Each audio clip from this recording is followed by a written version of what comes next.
हरे कृष्णा। तो हम कृष्ण की ओर पुस्तक से चौथा अध्याय मूढ़ और ज्ञानी के मार्ग को चर्चा कर रहे थे। आज इस अध्याय का छठा दिन है। तो आज हम चर्चा करेंगे कि जो ज्ञानी है, जो ज्ञानी पुरुष है, वह दुख में उनकी दृष्टि कैसी होती है, अर्थात दुख में सच्चे भक्त का दृष्टि कैसी होती है। और कृष्ण भावना भावित व्यक्ति अर्थात जो भगवान का भक्त है, वह भौतिक कष्ट आने पर भी दुखी क्यों नहीं होता है। तो इस विषय पे आज हम चर्चा करेंगे। इस दो विषय पर आज हम देखेंगे। तो पिछले क्लास में हमने सुने थे कि 4 प्रकार के व्यक्ति भगवान के पास आते हैं: आर्त, अर्थार्थी, जिज्ञासु और ज्ञानी। इनमें से भी सबसे श्रेष्ठ है वह है ज्ञानी। ज्ञानी ज्ञानी मतलब भगवान के तत्व ज्ञानी व्यक्ति, भगवत तत्व ज्ञानी। और दूसरे कोई ज्ञानी के बारे में नहीं बताया जा रहा है यहाँ पर। जो भगवत तत्व ज्ञानी है वह दुख में कैसी दृष्टि रखते हैं और वह भौतिक कष्ट आने पर भी दुखी नहीं होते। ये बहुत महत्वपूर्ण है क्योंकि हम देखा जाता है जगत में जो दुख आते हैं उनको हम सहन नहीं कर पाते, फिर व्यक्ति गलत सलत काम कर बैठता है। दुखों को सहन नहीं कर पाता है व्यक्ति। ऐसा क्यों है, इस पर हम देखेंगे। क्यों हम दुख में, जब दुख आता है जीवन में, हर व्यक्ति के जीवन में कभी ना कभी दुख आता ही है, किंतु हमें शास्त्र के अध्ययन से, भक्तों के जीवन को सुनकर, किस तरह वह दुख को डील करते हैं, इनको सुनकर हम अपनी जीवन में उतारेंगे तो हम भी इन दुखों से टैकल कर पाएंगे और उनको कैसे कृष्ण भावना से जोड़ सकते हैं, उसे हमें सीखना होगा। तो पढ़ते हैं। सच्चा भक्त जब दुख में होता है तब वह कहता है, हे प्रभु, यह आपकी कृपा है। आपने केवल मुझे सुधारने के लिए यह दुख दिया है। वैसे तो मुझे इससे कहीं अधिक दुख मिलना चाहिए था, किंतु आपने अपनी सहज कृपा से इसे बहुत कम कर दिया है। तो ये है सच्चे भक्त की सच्चे भक्त की जो फीलिंग्स, अनुभूति, नॉट भावना। सच्चा भक्त केवल ऐसा सोचता नहीं है कि उसे केवल से दुख जो मिल रहा है केवल उसकी भावना है, अर्थात कम ही मिल रहा है, ऐसा नहीं है। यह वह फील भी कर रहा है, अनुभव भी कर रहा है सच में कि मुझे जो दुख मिलना था उससे बहुत कम भगवान दे रहे हैं, बहुत ही कम। और भी दुख मिलना चाहिए था। मेरे कर्मानुसार मैंने जो पूर्व में जो कर्म किया है, इतना निम्न कर्म किया है, इतना गलत सलत कर्म किया है, उसके वजह से मुझे और ज़्यादा दुख भोगना था। किंतु भगवान, आप इतने दयालु हैं, आप इतने कृपालु हैं, मुझे बहुत कम दिए हैं, बहुत कम दुख मिला है। वास्तव में जो दुख होता है वह हम अपने शरीर के आइडेंटिफिकेशन से समझते हैं। देखिए, हम जब दुखी होते हैं, दुख कैसे मिलता है? एक तो हमें शरीर में कोई कष्ट होता है, शरीर में कोई बीमारी आ जाता है, बुखार हो जाता है, या शरीर में कोई डिसेबिलिटी हो जाता है, तो उसके वजह से हम दुखी हो जाते हैं कि क्यों मुझे दुख मिल रहा है, मुझे ही क्यों इतने पीड़ा, इतना इतनी बीमारी मुझे ही क्यों होती है। तो और दूसरा बात है कि हमें कोई दुर्वचन कह देता है, कोई बुरी बात कह देता है, तो उससे ज़्यादा दुखी होता है व्यक्ति। शरीर के कष्ट को तो फिर भी व्यक्ति सहन कर लेता है, किंतु जो दुर्वचन अर्थात वाणी से वाणी से जो वाकवाण कहते हैं इसको, वाकवाण से हम जब व्यक्ति किसी को आघात करता है, चोट पहुंचाता है, उससे सबसे ज़्यादा दुख होता है। इवन व्यक्ति 30-40 साल तक इसको याद रखता है कि मुझे ऐसा कहा था, ऐसा उसने कहा था, और तब भी इस तरह से द्वेष से हृदय जलता रहता है, ऐसा देखा जाता है।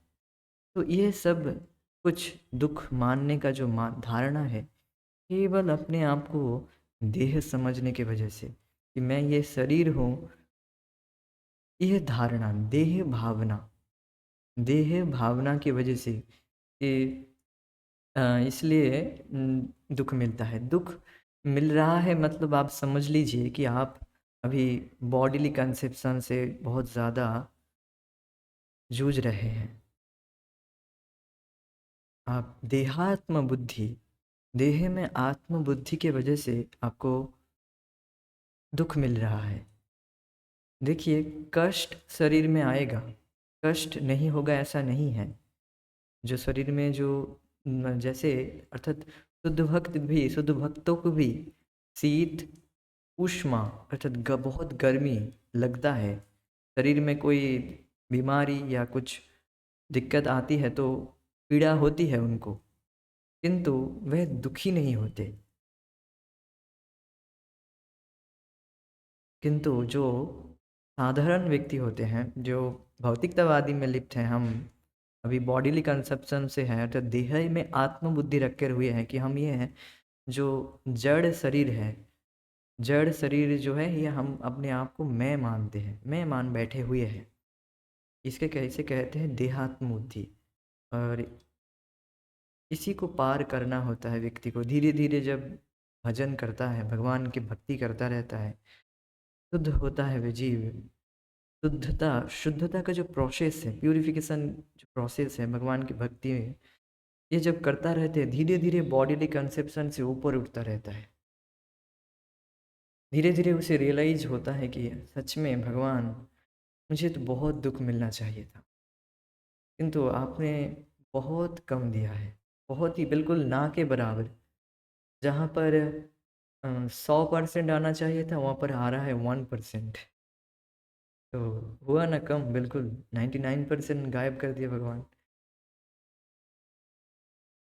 भक्त अनुभव भी करता है फिर, जितना भक्ति में आगे बढ़ता है धीरे, वह अनुभव भी करने लगता है।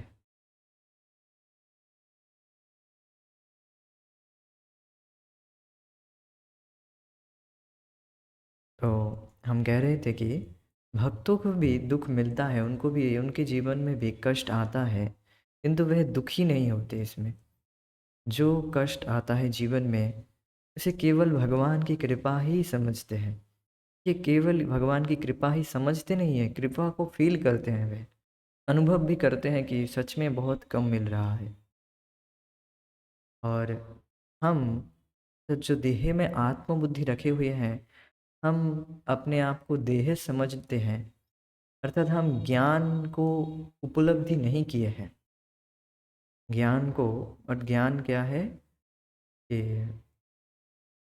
ज्ञाता, ज्ञेय वस्तु को जानना ही ज्ञान है। ज्ञेय वस्तु को क्या है? कृष्ण को जानना।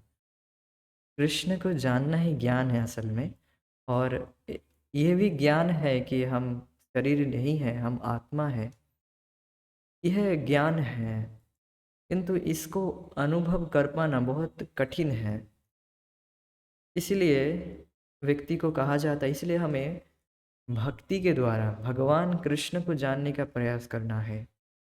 इसके द्वारा जब हम भगवान को जानने का प्रयास करेंगे, धीरे धीरे हमें अपना ज्ञान भी हो जाएगा कि हम यह शरीर नहीं है, हम भगवान का अंश हैं। सेल्फ रियलाइजेशन कहते हैं इसको, आत्मज्ञान कहते हैं इसको। और फिर भगवत ज्ञान। हम जब भगवत ज्ञान के प्रयास में रहेंगे तो धीरे धीरे आत्मज्ञान भी हो जाएगा। तो इसीलिए कहा जाता है कि भगवान की भक्ति डायरेक्ट करना, ना कि इस भावना में केवल रहना कि हम यह शरीर नहीं है, हम आत्मा है। इसमें स्थित होना बहुत कठिन है। व्यक्ति अभी बहुत ज़्यादा अनादिकाल से भोगों में लगा पड़ा है और लगा पड़ा था। इसके वजह से देह में आत्मबुद्धि कि मैं ये शरीर हूँ, इसमें बहुत ज़्यादा जो जड़ें हैं वह बहुत डीपली है। इस जड़ को काटने से फिर से हो जाएगा, इस जड़ को जला देना है। और ये जलाने का प्रक्रिया है कि हम हरे कृष्ण कृष्ण कृष्ण हरे हरे, हरे राम राम राम हरे हरे का महामंत्र डेली जपे, अनुदिनम डेली भगवान का नाम जप करे।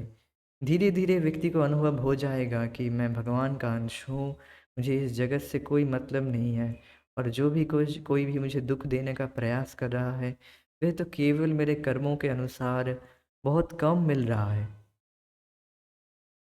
बहुत कम मिल रहा है। एक्चुअली सच में जो मिलना था उसका बहुत कम ही आ रहा है। और व्यक्ति ऐसे जब अनुभव करेगा, यह ज्ञान जब होगा, इसे कहते हैं रियल ज्ञान। ऐसा नहीं है कि भगवान की भक्ति में केवल लोग समझते हैं जो भगवान का भक्ति कर रहा है वह भावुक है। ऐसा नहीं है, वह भावुक नहीं है। He is realise soul. वह अनुभव कर रहा है, धीरे धीरे अनुभव भी कर रहा है भगवान की भक्ति करने से। अरे भगवान रियलाइजेशन भी देते हैं। भक्त अनुभव करता है कि उसे सच में जितना मिल रहा है उससे बहुत कम मिल रहा है। ये बात है।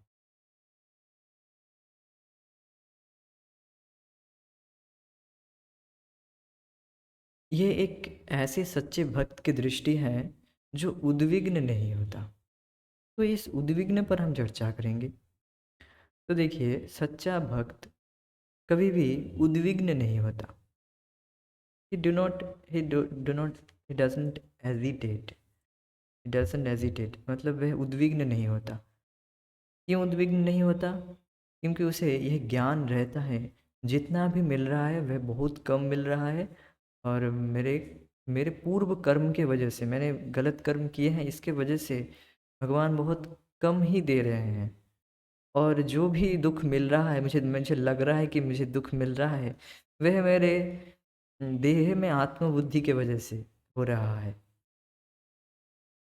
इसके वजह से मैं एजिटेट हो रहा हूँ, मैं दुखी हो रहा हूँ। जैसे कि मैंने अब थोड़ी देर भी पहले कहा था कि हम जब अपने आप को देह समझते हैं, देह भावना जब तक रहता है, तब इसके वजह से हम उद्विग्न हो जाते हैं। उद्विग्न हो जाने से आप जितना भी भक्ति कर रहे हैं वो छूट जाएगा। उद्विग्न नहीं होना है, और जो सच्चा भक्त है वह कभी उद्विग्न नहीं होता। ये बात है।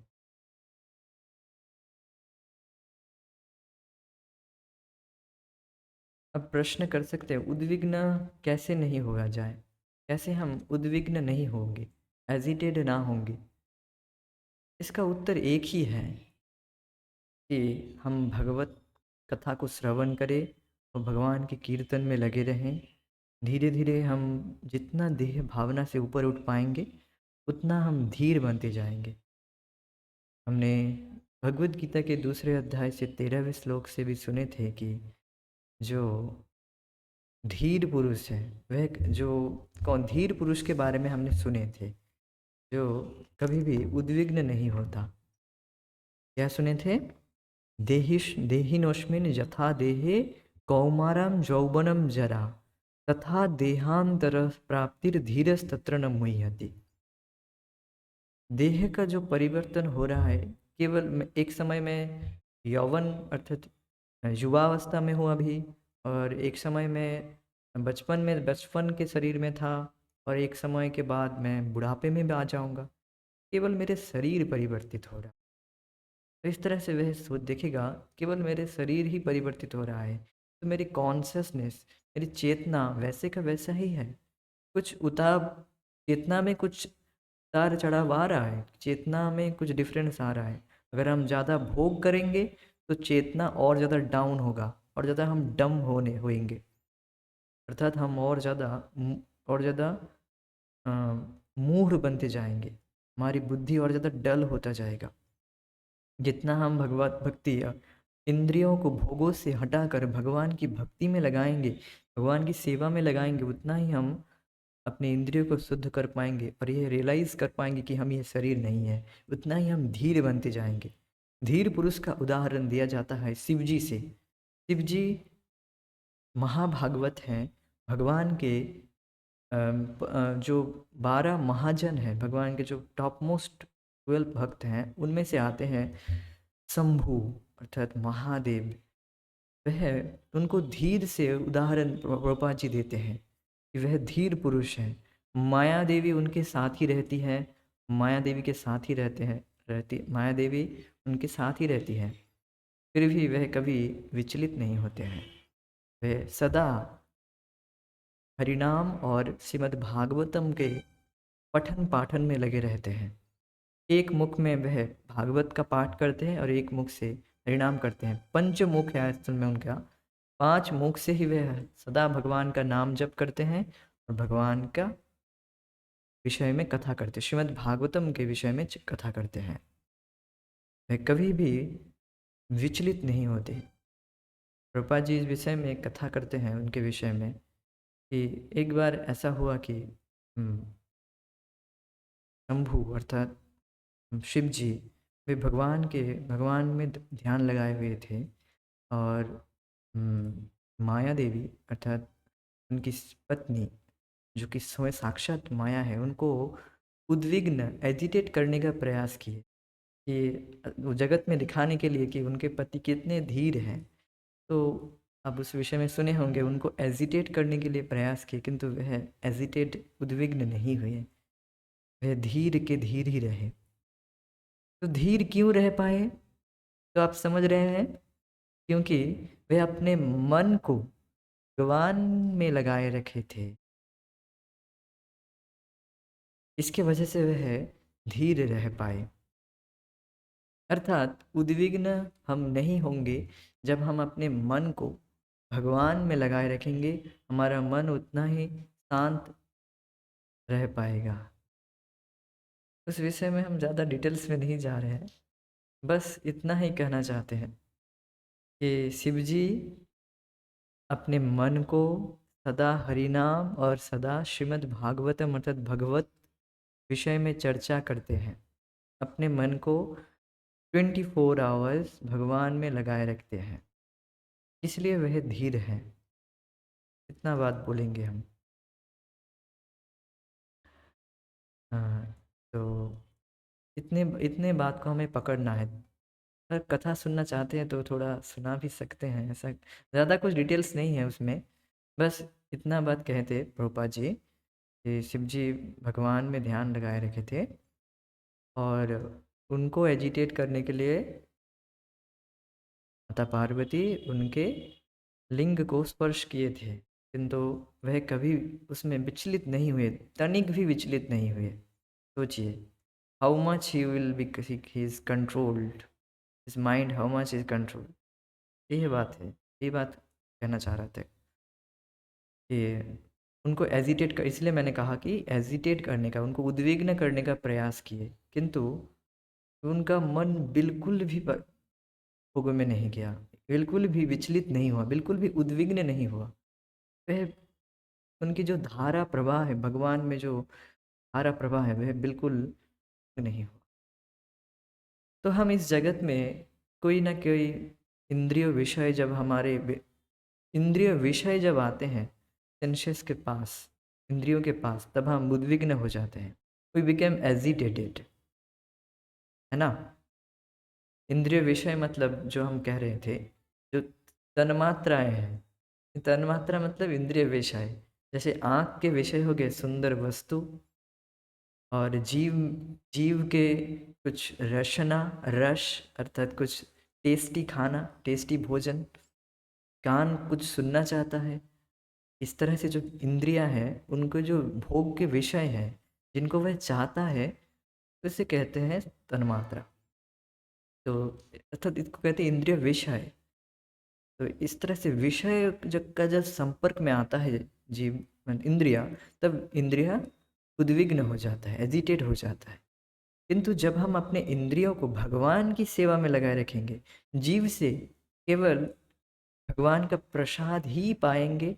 आंखों से सुंदर वस्तु देखना चाहते हैं, भगवान के सिर विग्रह को देखिए, कितने सुंदर है, श्याम सुंदर, द्विभुज श्याम सुंदर, कितने सुंदर है, भगवान को देखिए।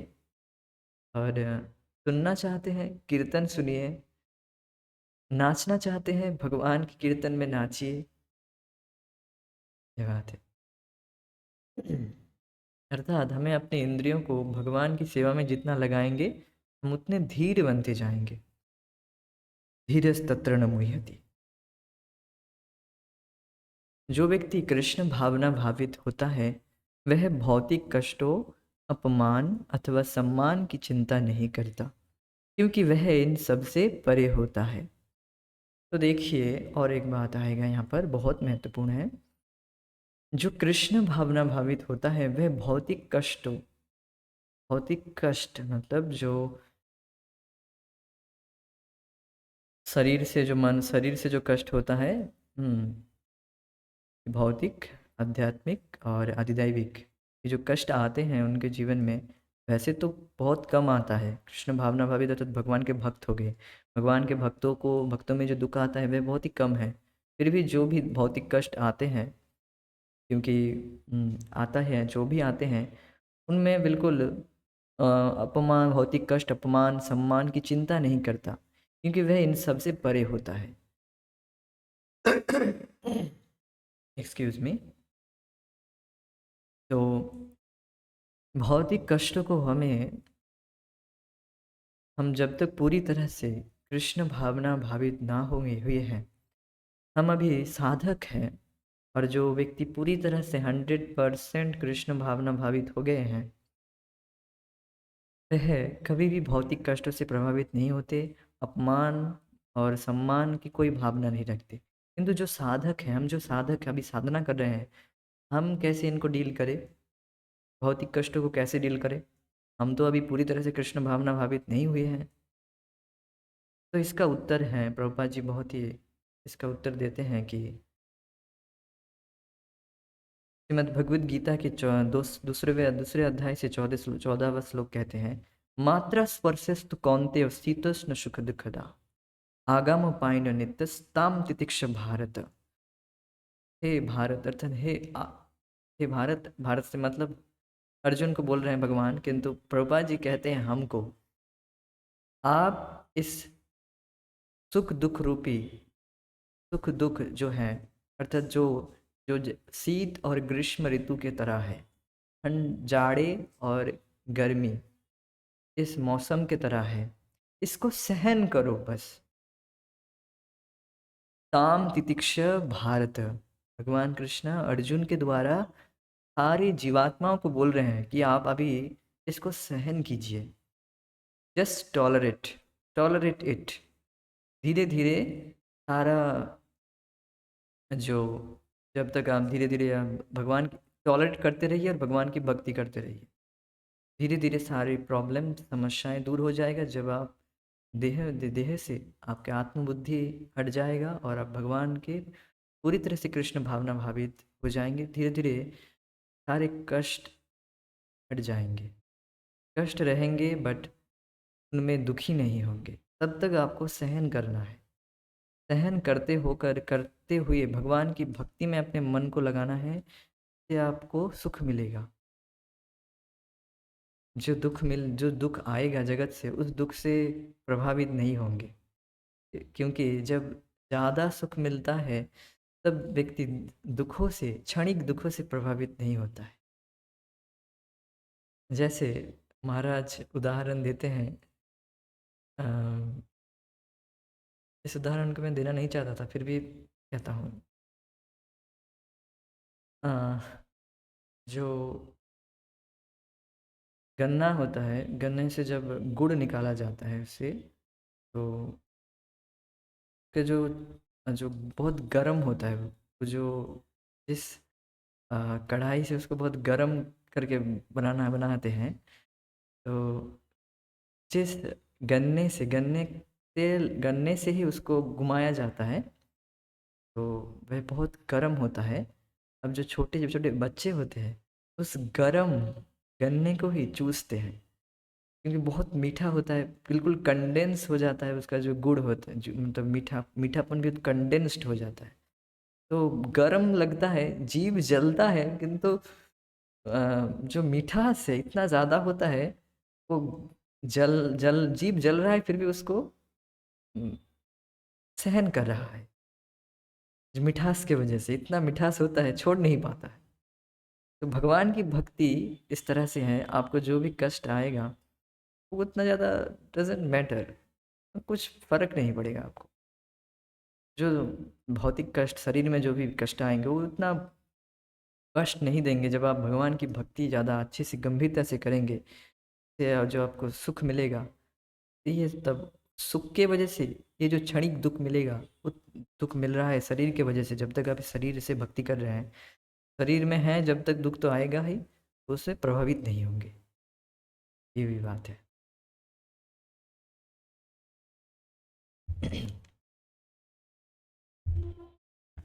आगे बढ़ते हैं कि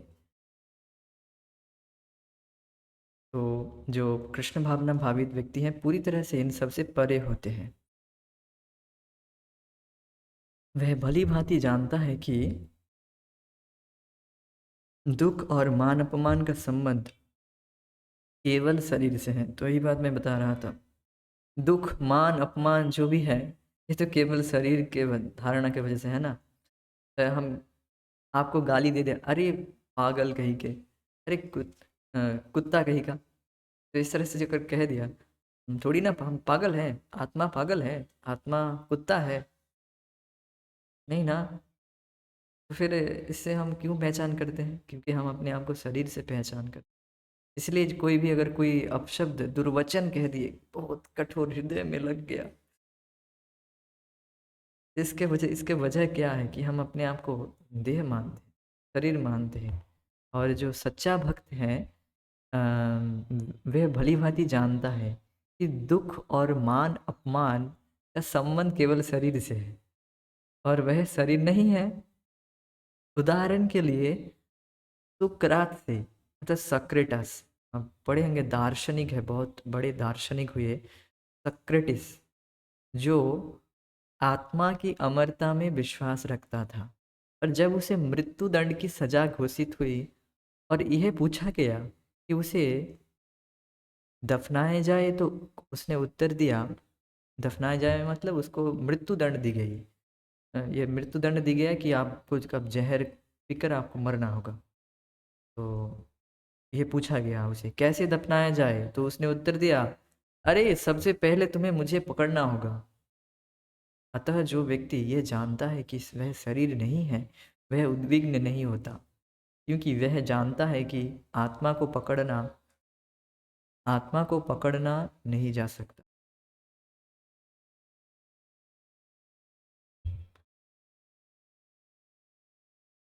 हाँ,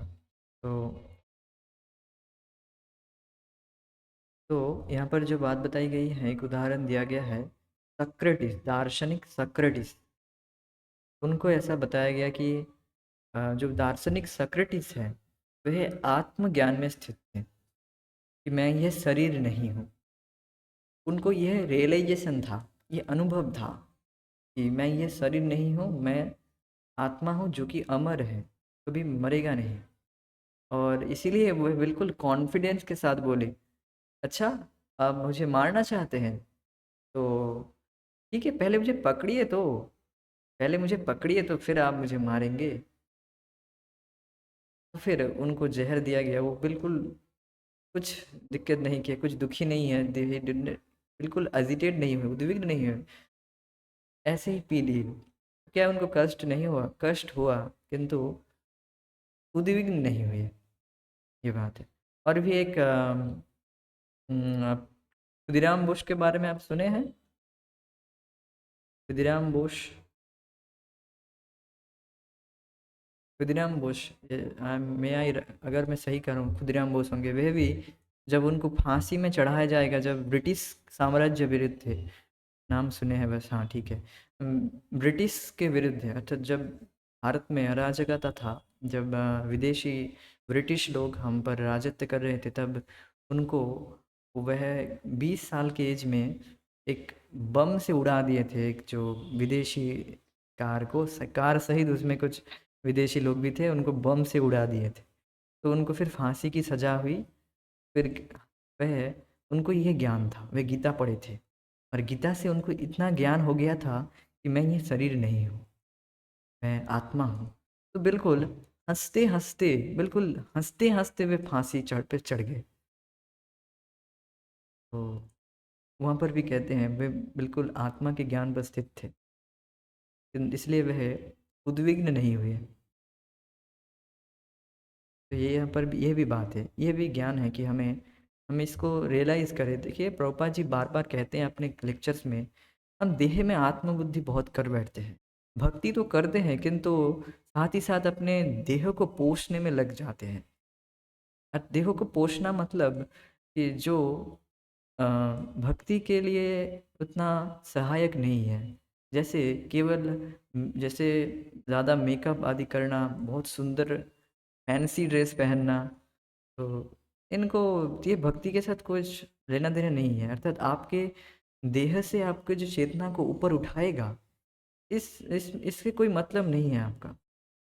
जो चीज़ आपको देह में आत्म बुद्धि करा रही है, वह माया है, विक माया है।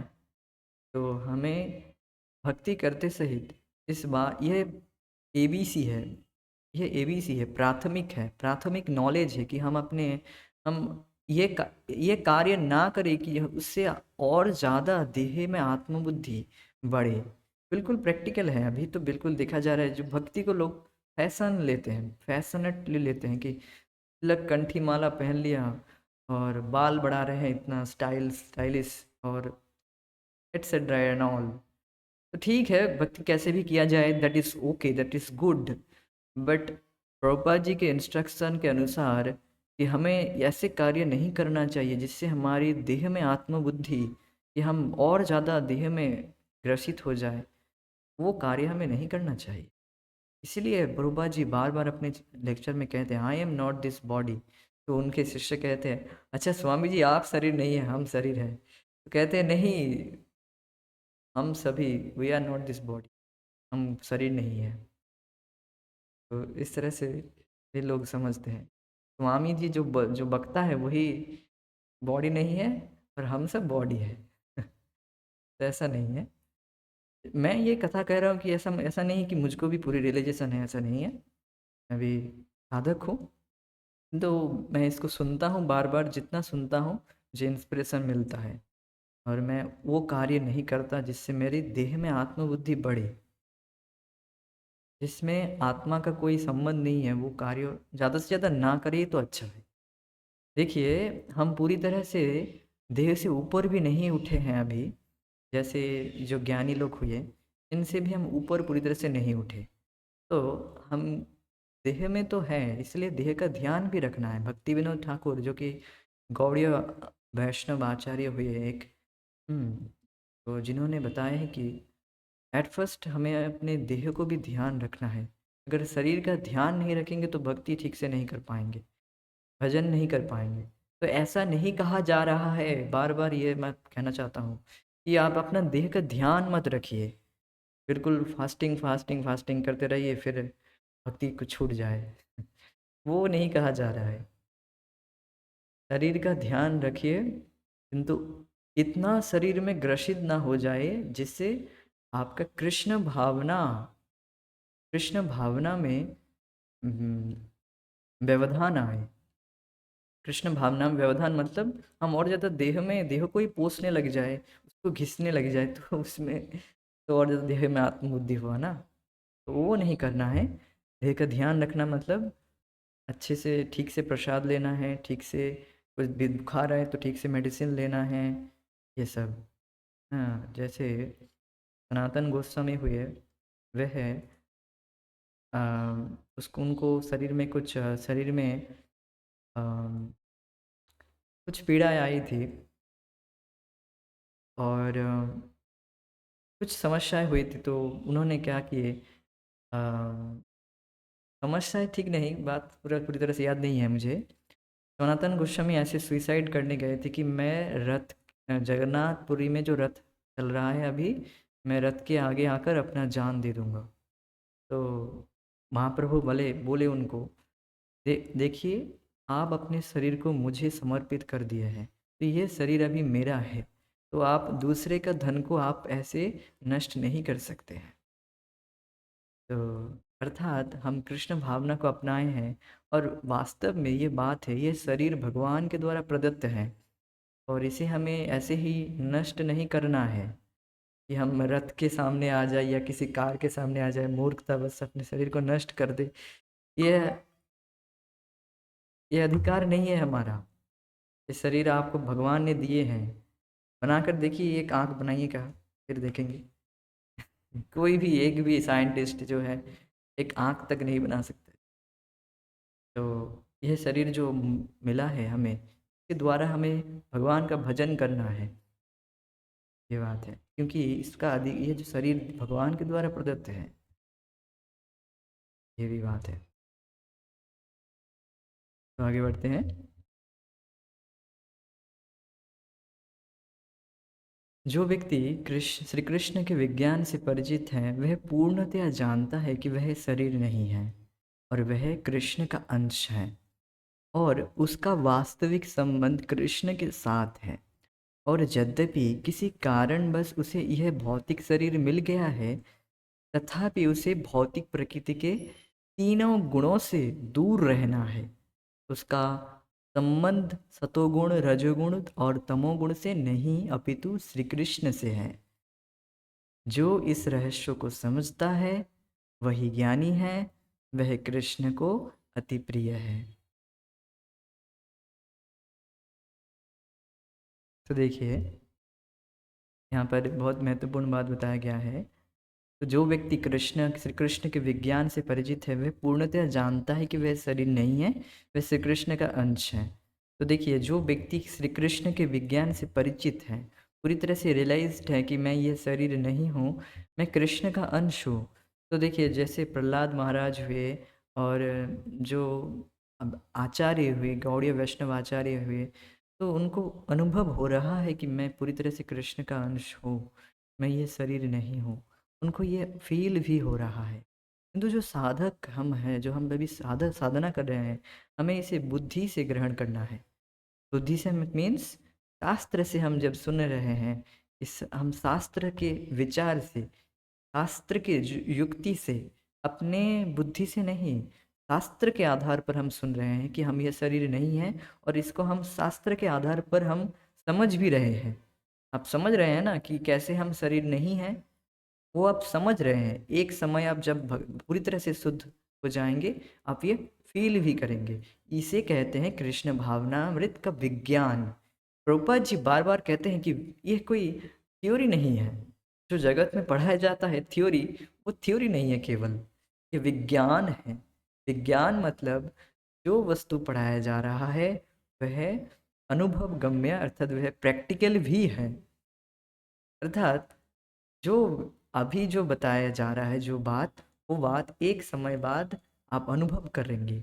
और आचार्य अर्थात जो शिला प्रभुपाद जी हुए, और पूर्ववर्ती आचार्य जितने हुए, सब इसे अनुभव किए हैं, और अपने अनुभव गम्य बातों को वो फिर से दोहरा रहे हैं शास्त्र के आधार पर। और हमें इसलिए गुरु के बातों पर और शास्त्र के आधार पर इसे समझकर बुद्धि से ये भक्ति करते रहना है। बुद्धि से समझ लेना है कि हमें आचार्यों के बातों को पालन करना है, धीरे धीरे हमें भी अनुभव होगा ऐसा। इस तरह से हमें बुद्धि से भक्ति करना है, और यह कपटता नहीं दिखाना है कि अरे, ये ढोंग नहीं करना है कि हम शरीर से ऊपर उठ गए हैं, अब हम अपना शरीर का ध्यान नहीं रखेंगे। ये ढोंग नहीं करना है। दिस इज कपटता। ये कपटता नहीं करनी है कि हम तो बिल्कुल शुद्ध भक्त हो गए हैं, हम तो बिल्कुल शरीर से परे हो गए, हमें शरीर से कोई मतलब नहीं है। और शरीर के संबंधित जो व्यक्ति हैं उनका उनसे भी कोई मतलब नहीं है, वो चाहे मरे चाहे कुछ भी करे। ये इसको कहते हैं कपटता। और भगवान कपटता को बिल्कुल पसंद नहीं करते।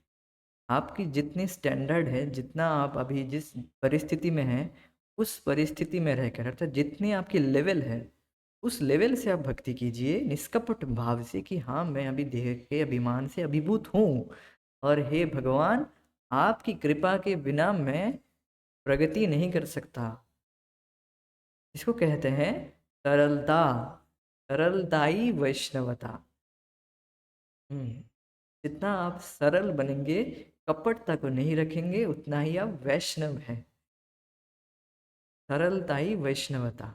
सरलता ही अर्थात सरल सरल मनोभाव से कि मैं सच में अभी देह भावना में आक्रांत हूँ, मैं देह में आक्रांत हूँ, देह में आत्मबुद्धि है मेरा।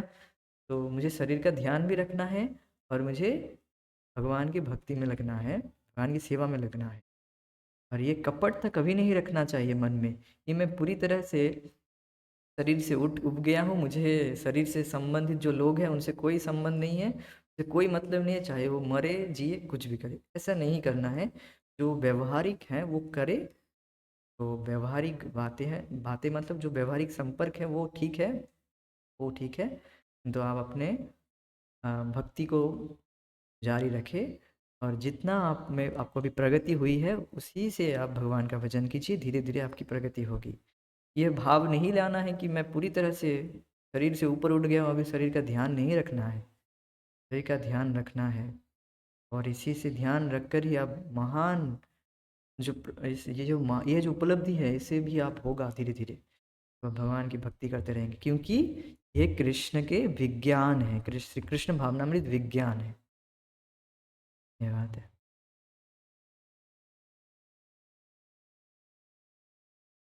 तो यहाँ पर क्या बात और बताया गया कि यद्यपि आप किसी कारणवश मतलब भोग इच्छा, अनादिकाल के हम भोग इच्छा किए हैं कि भोग करके सुखी हो जाएंगे, इसीलिए हम भौतिक शरीर में फंसे हुए हैं। और यह जो भौतिक शरीर है तीनों गुणों से, तीनों गुणों के द्वारा प्रभावित होता है। तो हमें जितना हो सके इन गुणों का संपर्क नहीं करना है। सतोगुण का भी, सतोगुण से भी ज्ञान रहता है। सतोगुण में ये ज्ञान रहता है कि हम शरीर नहीं हैं, किंतु वो भगवत ज्ञान नहीं देता है। इसलिए आपको शुद्ध सतोगुण अर्थात जो गुणों से परे है, निर्गुण वस्तु का सेवन करना है। जैसे आप अभी भगवान कृष्ण के बारे में सुन रहे हैं, भगवान कृष्ण के बारे में आप सुन रहे हैं, ये गुणों के परे हैं, और निर्गुण वस्तु का सेवन कर रहे हैं, भगवान का नाम जप कर रहे हैं, भगवान का प्रसाद पा रहे हैं, ये निर्गुण वस्तु है। गुण क्या प्रश्न किया है?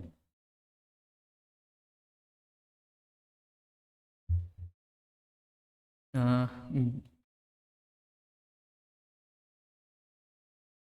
गुण का संपर्क से कैसे बचे? अ, गुणों के संपर्क से कैसे बचे मतलब देखिए, गुणों के संपर्क से बचना मतलब निर्गुण वस्तु का सेवन करना। आप जब अभी अभी कैसे बच रहे हैं गुणों से? अभी तो आप गुणों से बिल्कुल बचे हुए हैं, अभी तो आप गुणों के संपर्क में नहीं है।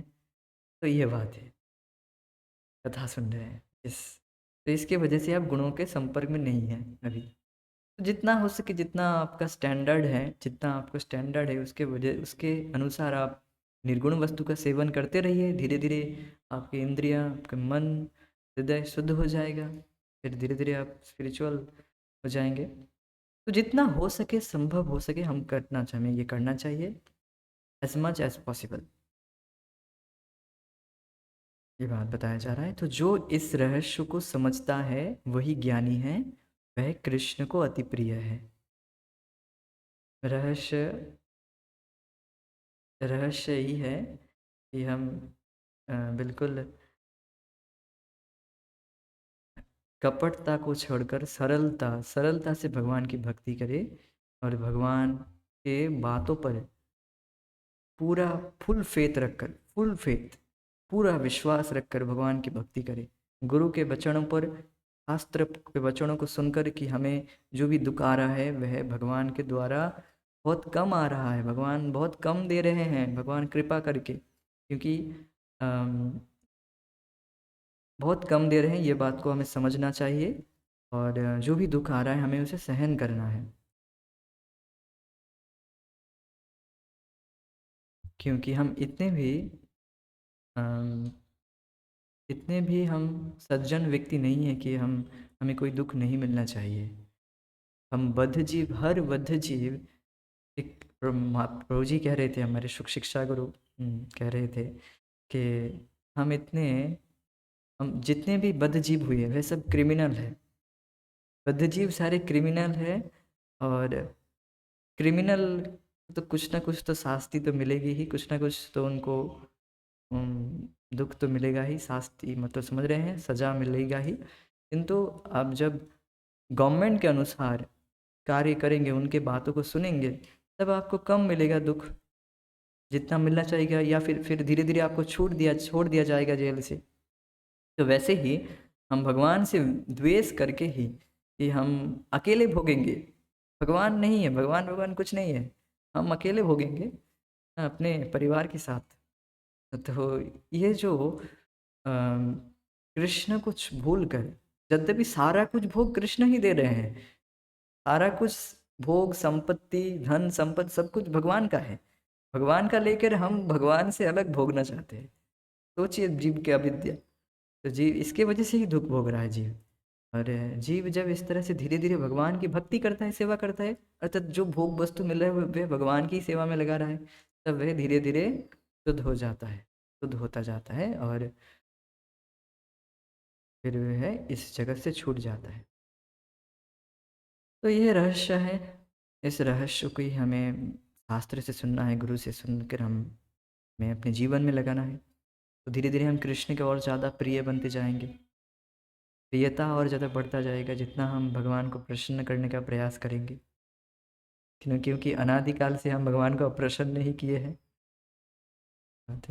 एक दुखी व्यक्ति को यदि संपन्नता प्राप्त हो जाए तो वह शायद ईश्वर को भूल जाएगा, किंतु ये ज्ञानी अर्थात जो तत्वज्ञानी भक्त हैं, जो निष्काम रूप से भगवान का भजन कर रहा है, जिसे कोई इच्छा नहीं है, कोई अभिलाषा नहीं है, अन्याभिलाषिता शून्यम, कोई और अभिलाषा नहीं है, क्योंकि जो भी अभिलाषा है वह केवल दुख ही दिया है, जो भी अभिलाषा किए हैं वह दुखी दिया है। मोरो यही अभिलाष विलास कुंज दियोवास, अर्थात भगवान के कुंज में दियोवास ना करके हम क्या अभिलाषा किए हैं कि अमेरिका जाएंगे सुखी हो जाएंगे, यहाँ जाएंगे वहाँ जाएंगे, ये भोग मिल जाएगा सुखी हो जाएंगे, तो ये अभिलाषा केवल दुखी दिया है। पर जो ज्ञानी व्यक्ति है, मुझे उसे समझ में आ गया, ये रियलाइजेशन हो गया है कि भोगों से केवल दुखी मिला है, इसीलिए वह कोई अभिलाषा नहीं करता है, केवल भगवान के प्रसन्नता के लिए भक्ति करता है। तो एक ज्ञानी जो जो ईश्वर के स्वरूप को जानता है उन्हें कभी नहीं भूलेगा। और जो सकाम भक्त हैं, वे भगवान से कुछ चाहता है, वे भी ठीक है, धीरे धीरे भगवान उसको बुद्धि देता है, तो वो थोड़ा टाइम वेस्ट करता है, ये बात है। ज्ञानियों की एक श्रेणी जो निराकारवादिया की है, तो ज्ञानियों की जो श्रेणी है उनके विषय में हम आगे चर्चा करेंगे। और आज हम यहीं पर रुकेंगे कि क्या हम चर्चा किए फिर आज कि भगवान के जो सच्चा भक्त हैं वह किस तरह से दुखों से डील करता है, और जो दुख आते हैं जीवन में, कष्ट आते हैं, उसे केवल भगवान की कृपा ही की कृपा ही होता है, जो भी आते हैं वह बहुत ही कम आता है। यह बहुत महत्वपूर्ण बात है, इसे आप जीवन में देखेंगे, धीरे धीरे रियलाइज़ करेंगे। मैं तो रियलाइज़ कर रहा हूँ, थोड़ा थोड़ा अनुभव कर रहा हूँ, जो भी दुख आ रहे हैं सच में बहुत कम दे रहे हैं ना। मैं जब सोचता हूँ अपने, जितना भी याद है, सोचिए मुझे तो जितना याद है मैं कितना बुरा काम किया हूँ, मतलब जितना भी भगवान को दुखी करने के लिए जो कार्य किया हूँ, वो सोचकर मैं सोचता हूँ जब मुझे तो बहुत कम मिल रहा है, कम दुख मिल रहा है। सोचिए जो हम सोच भी नहीं पा रहे हैं, पूर्व जन्म में कितने ही बुरे कर्म कर्म किए होंगे जिसके वजह से हमें ये शरीर मिला है। ये आप क्रिमिनल है इसका, अर्थात आप अपराधी है इसका, जो अ, प्रमाण है कि आपको शरीर मिला है, अभी भौतिक शरीर में है, इसके वजह से अर्थात आप क्रिमिनल है। तो कहेंगे क्रिमिनल, हम क्रिमिनल है? यस, हम भोगी हैं, हम भोग की इच्छा किए हैं, इसलिए ना हम शरीर में हैं, इस भौतिक शरीर में हैं। तो ये तो सोचिए, जो हम याद भी नहीं कर पा रहे हैं कि अनादिकाल से कितना हम बुरा काम किए हैं। तो जितना याद आ रहा है उसको सोचकर हम सोचते हैं कि कम, इतना कम मिल रहा है। सोचिए जो याद नहीं आ रहा है तो कितना दुर्गुण किए होंगे, कितना ही बुरा काम किए होंगे हमने। तो व्यक्ति को नम्र होगा, जितना इस तरह से शास्त्र को सुनेगा वह विनम्र होगा, और धीरे धीरे उनका हृदय और ज़्यादा शुद्ध होता जाएगा। और तो लास्ट बात बोलकर मैं इस कथा को संपूर्ण करूँगा कि हम जितना भगवान का नाम लेंगे, भगवान का नाम जप करेंगे, उतना ही हमारा हृदय शुद्ध होगा और हम इस ज्ञान में स्थित हो पाएंगे। और एक बात, आप आपको एक टिप बताऊंगा। जो जो हरिदास ठाकुर जो नामाचार्य हुए, उन्होंने अपने अ, हरिनाम चिंतामणि में लिखे हैं कि कैसे हम निरपराध नाम जप करके भगवान का प्रेम बहुत जल्दी प्राप्त कर सकते हैं। तो इस तरह से भगवान का ज्ञान में स्थित हो पाएंगे, भगवान का प्रेम प्राप्त कर सकते हैं। तो हमें बहुत ही विनम्रता से अपने बहुत ही विनम्र होकर कि हम बहुत अपराधी हैं भगवान के नाम के प्रति, भगवान के प्रति बहुत अपराध किए हैं, इस अपराध को सोचकर कि हम कितने अपराधी हैं, इस तरह से अनुताप से भगवान का नाम जप करना है। तो धीरे धीरे और ज़्यादा जो प्यूरिफिकेटरी प्रोसेस है वो और ज़्यादा फास्ट हो जाता है। ये जपा टिप भी दे दिया मैंने। आज हम यहीं पर रुकेंगे और इसको आप जीवन में लगाएगा तो आप लाभ देखेंगे। यहीं पर रुकते हैं। हरे कृष्ण। जय श्रील प्रभुपाद निताय गौर प्रेमानंद Hare Hare. Thank you so much.